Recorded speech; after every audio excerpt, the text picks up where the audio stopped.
Hello दोस्तों, आज जानते हैं हिंद महासागर की भू राजनीति के बारे में। इस वीडियो में बात करने वाले हैं हिंद महासागर की भू राजनीति को लेकर के। तो आइए जानते हैं हिंद महासागर की कुछ भू राजनीति। हिंद महासागर क्षेत्रफल की दृष्टि से विश्व का तीसरा सबसे बड़ा महासागर है।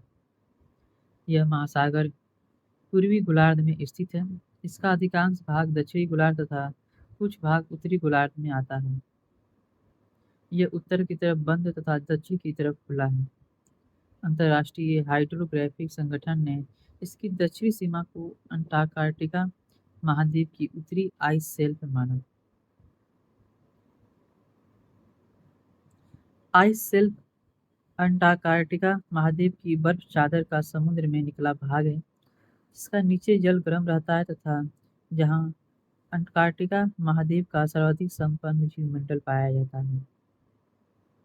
हिंद महासागर का विस्तार अंटार्कटिका महाद्वीप तक है। ज्ञातव्य है कि अंटार्कटिका महासागर नहीं है। यह दक्षिणी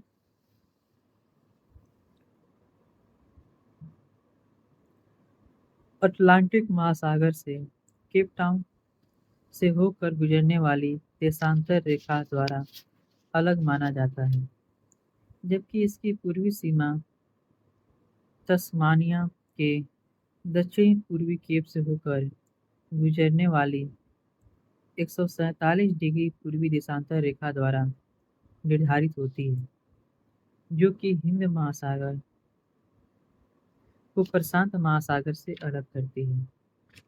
हिंद महासागर का कुल क्षेत्रफल लगभग 78 मिलियन वर्ग किलोमीटर है। उत्मासा अंतरीप से ऑस्ट्रेलिया के दक्षिणी पश्चिमी सीमांत पर स्थित लिविन अंतरीप को मिलाने वाली रेखा के उत्तर हिंद महासागर का क्षेत्रफल मात्र 55 मिलियन वर्ग किलोमीटर है, जो खाड़ी महासागर कहलाती है।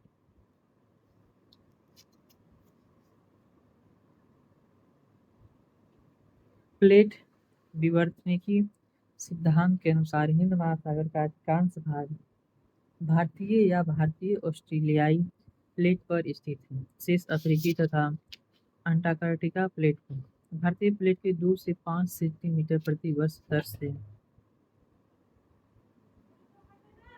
क्या चाहिए? क्या चाहिए? बाद में आना, बाद में आना। शेष अफ्रीकी तथा अंटार्कटिका प्लेट पर भारतीय प्लेट के 2 से 5 सेंटीमीटर प्रति वर्ष दर से उत्तर दिशा में गतिशील होने से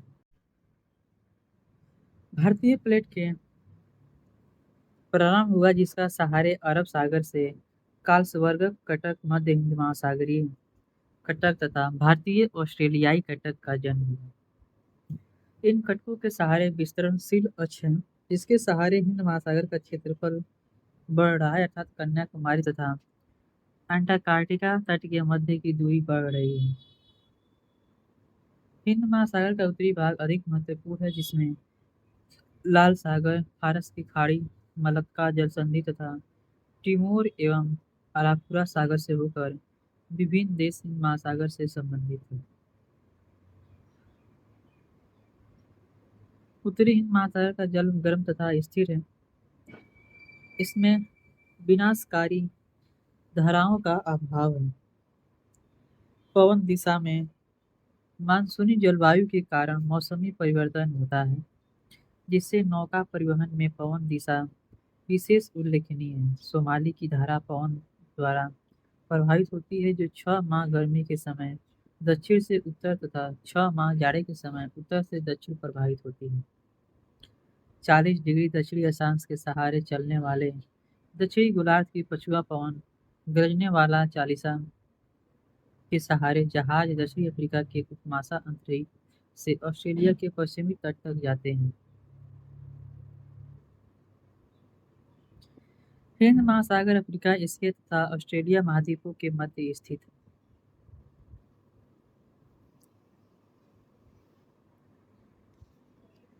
जिसके शीर्ष पर दक्षिण एशिया का विकासशील देश भारत है।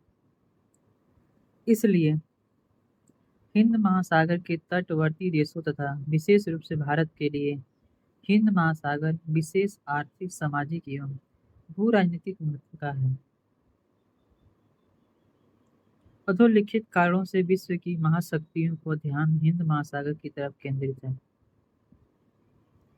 हिंद महासागर के तटवर्ती देशों में बहुमूल्य खनिजों जैसे सोना, हीरा, चांदी इत्यादि का निक्षेप है। इन देशों में विभिन्न औद्योगिक खनिजों जैसे लोहा, कोयला, बक्साइट, मैग्नीज इत्यादि का निक्षेप है। विभिन्न बागाती फसलों जैसे कपास, रबड़,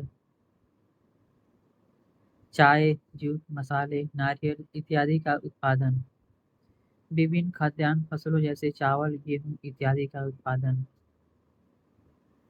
महासागर के विभिन्न जैविक एवं अजैविक संसाधन हैं। इसके अलावा जो हिंद महासागर को नियंत्रित करता है, एशिया पर अधिकार रखता है। यह महासागर 7 समुद्रों की कुंजी है। 21वीं सदी में विश्व का भाग्य निर्धारण इसके जल पर होगा।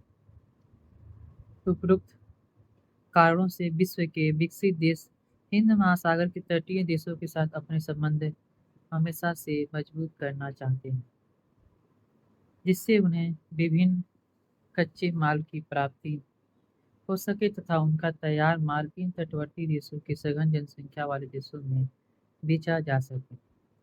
तटवर्ती देशों के साथ अपने संबंधों को मजबूत बनाने के लिए ये विकसित देश हिंद महासागर के तटीय देशों के सैन्य एवं आर्थिक सहायता कर रहे हैं। इसके अतिरिक्त संयुक्त राज्य अमेरिका ने डिगोगा गर्सिया में अपना सैन्य अड्डा स्थापित किया है। इसी प्रकार चीन और रूस जैसी महाशक्तियां भी अपने अड्डे तटीय देशों में स्थापित कर रही हैं। हिंद महासागर के तटीय देशों पर न तो अमेरिका का है और न ही सोवियत रूस एवं चीन का कभी अधिकार रहा है। तटवर्ती देश हिंद महासागर को शांत क्षेत्र चाहते हैं, न कि महाशक्तियों की प्रतिस्पर्धा एवं मुठभेड़ की क्षेत्र। इस वजह से हिंद महासागर भारत के लिए बहुत ही ज़्यादा इम्पोर्टेंट है, महत्वपूर्ण है। भारत हिंद महासागर से साउथ वेस्ट में घिरा हुआ है, जिससे कच्चे माल का या बहुत सारी जल से आपूर्ति की जाती है और भेजा जाता है एक देश से दूसरे देशों के बीच में बड़ी बड़ी जहाजों से। पछुआ पवन पवन भी इसमें बहुत ज़्यादा पास है। सारे दक्षिण अफ्रीका के महासागरीय से ऑस्ट्रेलिया के पश्चिमी तट तक जहाजें जाती हैं, जिससे बहुत सारे माल को एक देश से दूसरे देश में हिंद महासागर के थ्रू भेज दिया जाता है।